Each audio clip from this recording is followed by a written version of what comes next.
Hi, I'm Lee Kelso. This is Health Call Online, the place for extended versions of interviews you hear in our weekly radio broadcast, the Health Call Radio Hour. We're all interested in losing weight, many people trying some pretty wild circumstances to get that done, including over the counter supplements. Well, today we're going to hear from a physician in Australia who's taken a look at some of that in his new podcast. Dr. Nick Fuller offers 9 minutes to better health tips on several topics, these weight loss products, one of them. He's also the author of several weight loss books, including Interval Weight Loss and others that we'll talk with about in just a moment. Dr. Nick, good to see you again. So what's your thinking on these supplements? We spend lots of money on them. Do they do any good? Well, this is a multi-billion-dollar market, and recent research shows that 1 in 7 of us are actually taking these over-the-counter pills. These are things that you'll commonly find in pharmacies, supermarkets, and even service stations when you're filling up the car with petrol. So this is an exploding market. You will find pills, potions, powders, um, everywhere promising that magic cure that we're looking for. And of course, what we're talking about here is weight loss. But we have completed two large-scale independent reviews over the last couple of years, and this is basically bringing together all of the research in the field, looking at randomized controlled trials comparing the dietary supplements, herbal supplements to placebo pills, and it totals about 120 different clinical trials with more than 10,000 participants. Now, the sad news is, even though we're spending thousands of dollars on these pills every year, we didn't find one that actually produces any meaningful weight loss. So we are wasting our money, and a large part of the problem is that it's an unregulated market. So what companies can do is actually go and promote, market these pills, potions, tablets without any evidence to back up their claims. They're supposed to hold that evidence, but very few of them are actually audited.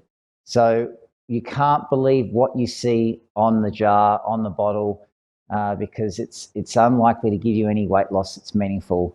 And if remember, these are the studies that actually have evidence. So a lot of them don't even have any studies or evidence to back up their claims.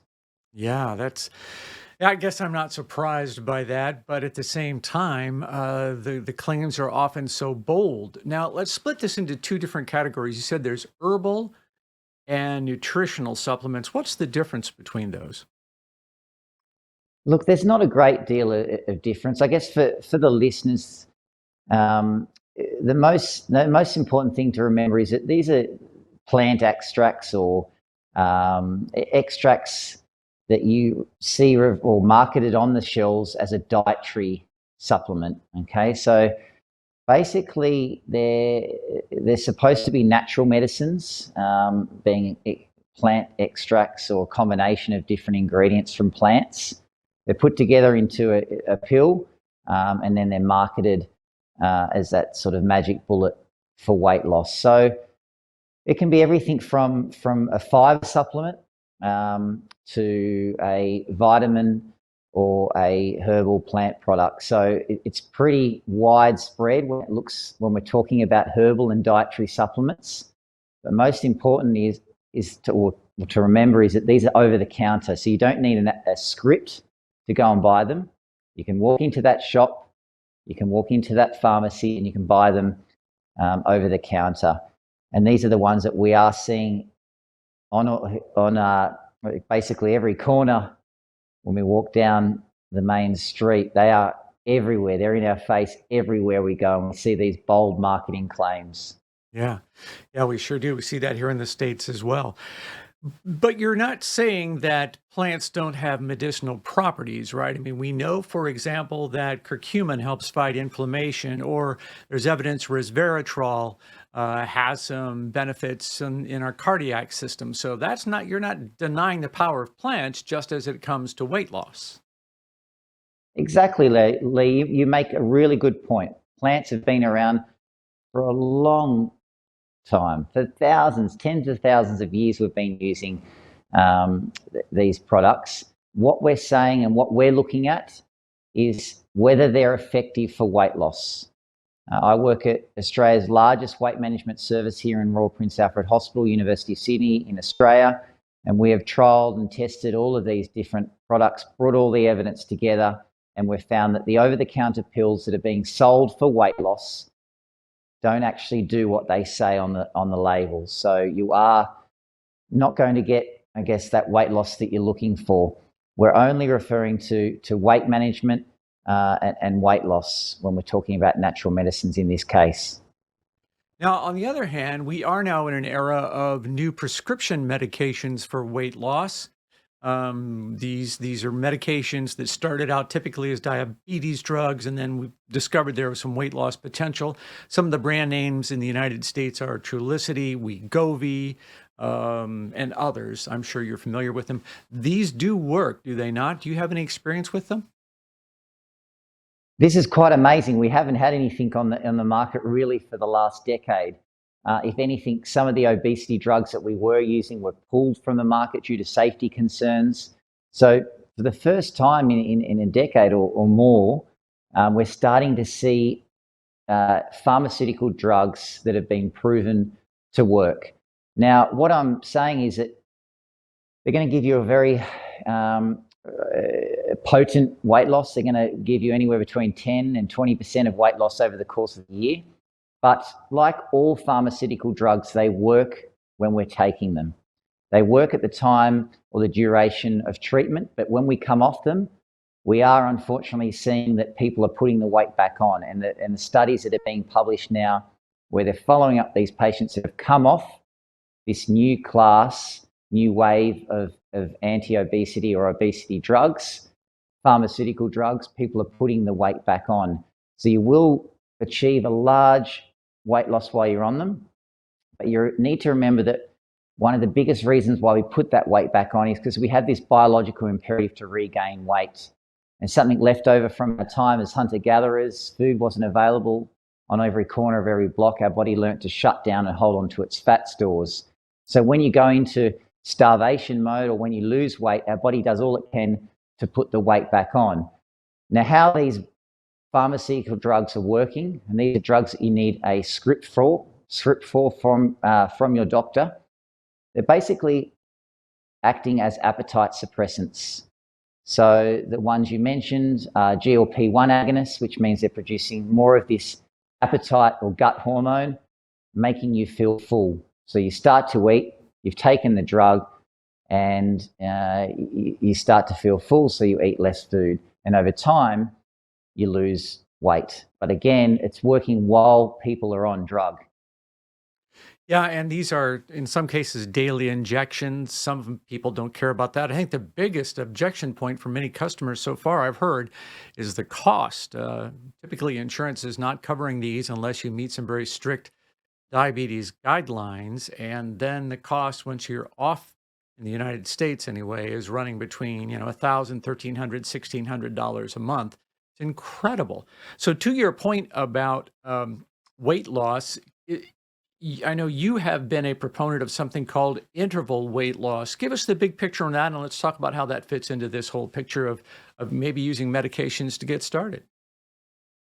Yeah, so I guess what we're doing here at our hospital clinics in Australia is trying to paint a better picture of what long-term weight management should look like. So we're trialing and testing everything from lifestyle intervention, the natural medicines, pharmaceutical drugs, medical devices, and bariatric surgery. But first-line therapy for everyone undergoing, I guess, obesity treatment or trying to lose weight should be lifestyle intervention.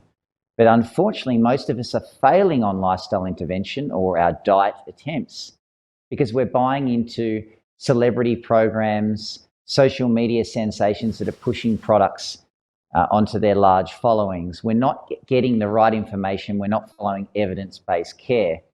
Now, interval weight loss is, I guess, where that sort of falls into this picture. It is a lifestyle intervention to help a person form habits that last a lifetime.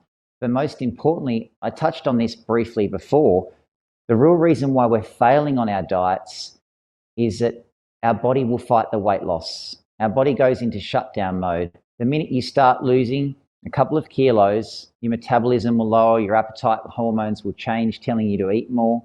And this is basically sending you back to your start point. It's something that you have no control over, and it's the real reason why we're failing on our diet attempts and why we're ending up heavier than before we started. Now, this is where interval weight loss comes in. It's getting a person to lose weight in small incremental chunks every second month to prevent the usual response to weight loss, to prevent the decrease in metabolism, the change in appetite hormones telling you to eat more, etc. Now, if you can do that and switch off all of those physiological responses, biological protections, you can lose weight and, importantly, keep it off. But not just that, it's teaching you, how to form those habits that do last a lifetime, and that it's not, prescribing this neat, cute package program that we typically follow for 4, 8, 12 weeks that we can't sustain lifelong. Yeah. So how much weight are you suggesting we lose in these small increments? And so you're stepping down until you get to your target weight. What is that increment? Yeah, you are. You're stepping down. It does look visually like a step down pyramid. It's approximately 2 kilograms every second month. So I might start at 100. I lose a couple of kilos, 98. I then have to maintain that weight for the next month before then going on to lose weight again, another 2 kilos to 96, maintain for the next month, go on and lose another 2 kilos, etc. So randomized controlled trials, what we're finding with that gold standard research is you can lose around that 12 kilos, 11 kilos is what we've found with the randomized controlled trials over the course of 1 year, which is all we're allowing a person to lose anyway, because we only want them to lose roughly 2 kilos every 6 months. So 2 times 6, 12 kilos, which is times 2.2 pounds, roughly double that. Right. So just for all the Americans listening here, we're talking roughly 4 pounds a month, and then hold for Exactly. hold for a month, lose another 4 pounds, hold, lose 4 pounds, and step down. And that, you say, is it's tricking my body. It's breaking that physiological objection to losing weight. So is it just diet? I'm assuming you're going to have me exercise and do other things in that process, right? Yeah, well, it's clearing up a lot of the misconceptions around food, because 1 minute we're told we can't eat carbs, the next we can't eat dairy. For a long time we weren't eating fat. So firstly, it's presenting the science and evidence to you and showing that every meal should actually have a source of whole grain carb, a source of protein, and a source of healthy fat. Secondly, it's telling you that you need to be eating from big to small throughout the day. We have it the wrong way around. We typically wake up fast in the morning, particularly with the current fad around intermittent fasting. Then we ramp up our food intake and we end up eating most of our food at the end of the day. Our body doesn't use the calories efficiently at the end of the day. And for more information on that, the latest episode on 9 Minutes to Better Health does look at mealtime and whether you should be skipping breakfast and whether mealtime actually does matter. But like you said, it's not just about food. It's also about incorporating exercise that's sustainable, so focusing on the incidental activity, but also getting you to form habits that improve your sleep health, because we know that sleep also has an important role when it comes to long-term weight management. Look, you can lose weight. We've proven it with our hospital clinics, and this IWL interval weight loss approach will help you do that through lifestyle intervention. Sure, a lot of these other things we're talking about with drugs and over-the-counter supplements, some of them may have a role, some obviously don't. But really, first-line therapy should be lifestyle intervention. You need to be following evidence-based care. So I have been a proponent of intermittent fasting simply because it's working for me. I don't have a challenge with that. It's very easy for me not to eat anything in the morning, have my first meal about 10:30, eat nothing through the remainder of the day, have a second meal at night, and I eat pretty healthy food. So that's how it's working for me. You're saying that that's not really the formula that's going to work best for most people? I'm saying that remember, my specialty is weight management, obesity treatment. Yep. Okay. From a weight loss point of view, we know it's no better than any other diet, Lee. That's the sad thing about it. You will lose weight on intermittent fasting. So for someone that's clinically diagnosed as overweight or in the obesity range, when we're looking at BMIs, if you follow intermittent fasting, you will lose weight, just like you have on every other diet. But eventually, your body's going to go into shutdown mode. Those physiological responses that I was talking about will start to kick into gear. They'll start to send you back to your start point, and eventually you'll end up back where you started. But not just that, you'll usually put on an extra kilo of weight loss to prepare for that next bout of starvation that you're going to undergo. Now, research studies now show that. We now have some longer term randomized controlled trials looking at intermittent fasting versus other dietary approaches. And when you follow them up at 12 and 24 months, they've lost the same amount of weight as what we've been doing with traditional diets in the last 4 decades. So it's not the answer when it comes to weight loss, but of course it makes sense from a health point of view. Because remember, we used to go long periods of time without food as hunter-gatherers. Food wasn't available on every corner of every block. We would gorge when food was available, and we would gorge on foods that gave us best bang for our buck, like the foods naturally high in sugar and naturally high in fat. But what it's really doing is cutting the calories from your diet, and all diets do that. So really, all diets are improving our health.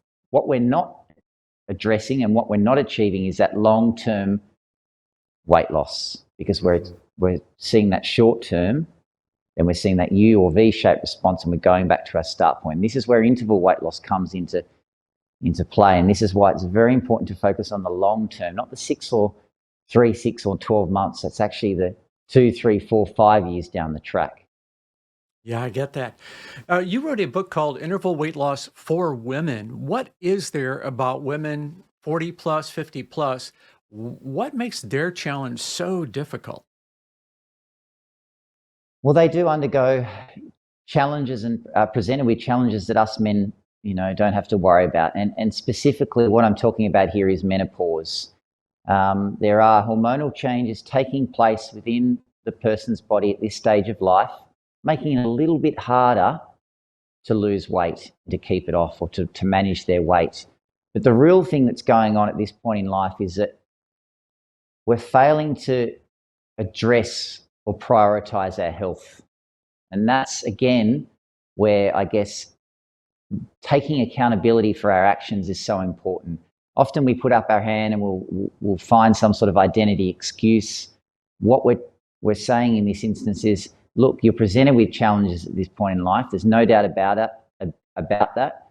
There are hormonal changes taking place within your body, but let's be accountable for those actions. Let's change those identity excuses into identity accountability statements and focus on our lifestyle. It might mean you have to make some small changes in your food intake, slight alterations in your exercise and sleep routine to ensure you actually achieve that goal you're looking for. It's probably related to weight. And the other thing is that if you've been on a lifetime of dieting, the older you get, the harder it is to lose weight because you've done so much damage to your metabolism.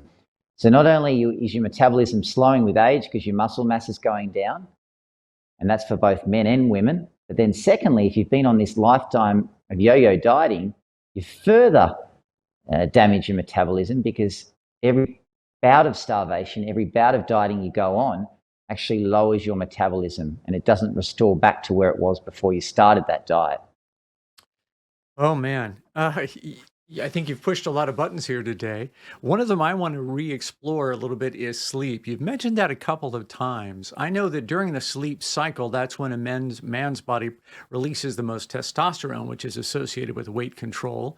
What else is happening during sleep that makes controlling my weight so significant to have good sleep? Well, this is a really interesting topic because we fail to, I guess, really appreciate how important sleep is.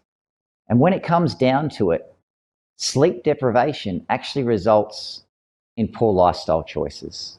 So if you think about it, you've had a poor night's sleep, whether it's poor quality or low quantity, you wake up and you opt for what you see as the easy option. So that might be going to buy the takeaway meal, running to the vending machine in the afternoon, but also neglecting to exercise because you feel lethargic and you feel tired. So the real reason why sleep deprivation has such a big effect on our weight is because of the decisions we make when we're sleep deprived. We don't have the time or energy to focus on meal preparation. The last thing we want to do is think about that and go out and exercise. So we end up putting our health or our lifestyle down the bottom of the priority list. That's the real reason why we're failing, or why we're struggling with our weight management when sleep is neglected. There are other things going on, like you mentioned, testosterone, also ghrelin levels, hunger hormones changing. But I guess when we look at that research from a holistic point of view, it's the lifestyle choices we're making in that subsequent day or days after sleep deprivation. Dr. Nick, I always enjoy talking with you. You make me think about weight loss differently. It's good to know. I think a lot of people are going to be happy to know that the diet really is the problem and their body really does fight against them. So it takes a different approach to get that done. And you will find that in Dr. Nick's books, all around the concept of the interval weight loss theory. And then also, you can always hear Dr. Nick in his 9 Minutes to Better Health podcast, and you'll find that on all the major services. Dr. Nick, thanks for joining us.